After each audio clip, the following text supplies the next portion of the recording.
చాలా వాటిలో ఫిర్యాదం చేసినా కానీ పట్టించుకునే పరిస్థితి, ఆహారం కూడా నాశనకంగా ఉంది.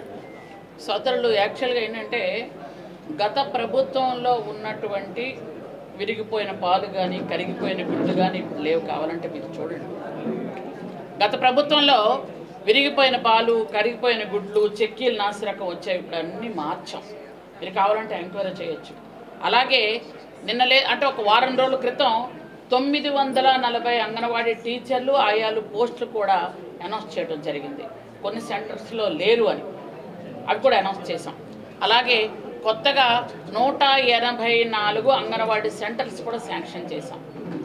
మేము వచ్చిన తరువాత మీ ప్రతి సెంటర్లో కూడా టైమ్స్ పాటించమని చెప్తున్నాం.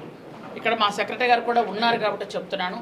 ఎక్కడైనా టైములు పాటించట్లేదని కానీ, అంగన్వాడీ సెంటర్ ఓపెన్ చేయలేదని కానీ, ఎక్కడైనా పిల్లల్ని జాగ్రత్తగా చూసుకోవట్లేదని కానీ, శుభ్రంగా లేదని కానీ వచ్చినట్టయితే ఖచ్చితంగా తగు చర్యలు తీసుకోబడతాయి. ఖచ్చితంగా దాని మీద క్విక్ రియాక్షన్ ఉంటుంది. ఎందుకనంటే మీకు అది కూడా చెప్తున్నాను, ఈ మధ్య కాలంలోనే మొత్తం పీడీలందరినీ కూడా చేంజ్ చేసాం. ఎందుకనంటే చాలా రోజుల నుంచి చేంజ్ కూడా చేయలేదు అని మళ్ళీ చేంజ్ చేయడం కూడా జరిగింది. 26 జిల్లాల పీడీలు కూడా మారారు. త్వరలో CDP వాళ్ళని కూడా కొంతమంది ట్రాన్స్ఫర్స్ కూడా ఉంటాయి.